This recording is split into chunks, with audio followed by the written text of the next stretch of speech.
know that you clearly are focused on digital media and digital tactics for connecting with consumers. Talk a little bit about how you've done that. Sure.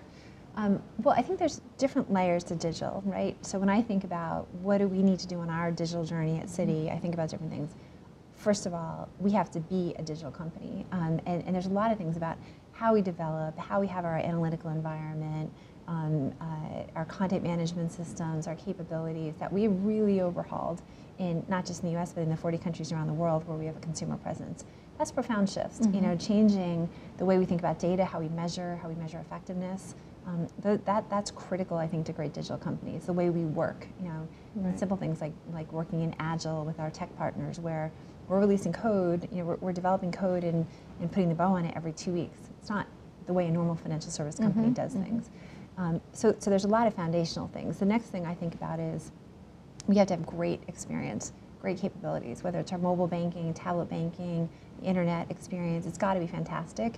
It has to be streamlined. It has to be a lot purer and simpler. Each device serves a purpose. We've got to innovate quickly and launch new capabilities. We've done a great job in the mobile and tablet space. Our Tracy Weber is just recognized as Mobile Banker of the Year for keeping pace with what is the iPad, what do people do? You know, they want to explore and understand. That's different than what they want to do on their mobile device. So capabilities is the second big piece for me. The third big piece for me is social, and on the social side, you know, I think the most important thing is great listening. You know, it's what marketers' dream wouldn't be to understand what people are saying at the dinner table about them, you know, in a consistent way. I mean, it should completely replace focus groups, right, and other stuff, and that you're getting real authentic feedback. How are you doing that? Yeah, so we have really robust listening tools. I mean, my desktop screen each morning is great word clouds about everything that was said the day before. You know, we monitor, there's about, in the US alone, about 450, 500,000 conversations happening about financial services companies. About 180,000 of those are about Citi every month. So understanding, trending, looking at things. So listening is really critical. On this path to customer centricity, it feeds into our action teams, the teams that are working every day on how we get better in customers' eyes. The second piece is servicing. So we have a dedicated servicing unit. We've really had a leadership position in this that jump into conversations on our owned and operated sites like Twitter and Facebook, but also in other third-party blogs. When someone's having an issue, jump in and say, I'm Sally from Citi, I'm sorry, can I help you? So it's that responding. It's actually obviously the listening, servicing, but then the next step is the servicing. Make it better, you know, you fix the experience.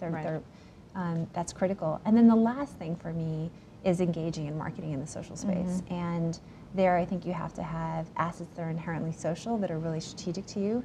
So anybody can generate, you know, Facebook always says, why do they care and why should they share?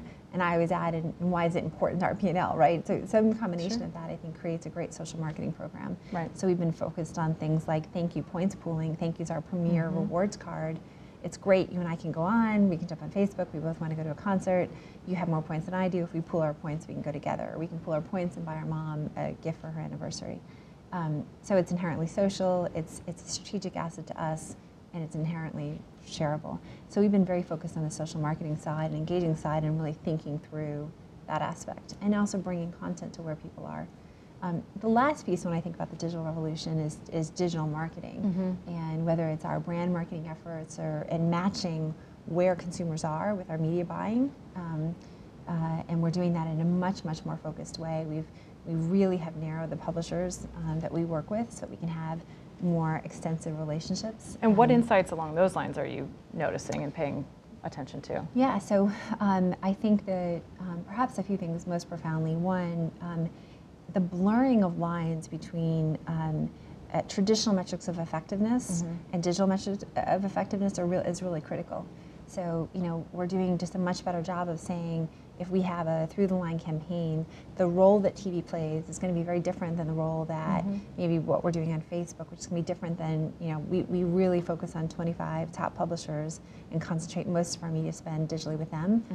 And we have very demanding relationships in return, where we can say, look, this is the kind, you know, we want to add content to this conversation. We want to add contextualization to this, and we can do that when we have concentrated buying. So to me, there's some real big shifts. So when we're looking at a campaign, understanding, well, we ran an ad on TV and here's what it did to the traditional metrics. Here's reach and frequency, and here's what the brand, here's what the, advertising effectiveness scores look like, and how they compared to norms. Here's what our brand health metrics look like. That's all great and good traditional stuff. And we run it through our traditional media mix models. Well, how do we optimize it this way or that way? And like great, particularly consumer goods and retail companies, we have some pretty sophisticated models about how we spend our money. But more and more, we're putting all the digital data alongside. Mm-hmm. Well, how many queries, how many times did people search for that card after when we were running ads? When we stopped running ads, what happened? What was the click-through? How much more effective was our online acquisition for that card when we were also on TV, or we also had something going in print? So I think we're just the marriage of, from a digital marketing perspective, the marriage of thinking about things through the line and marrying the data. It's just a really important time.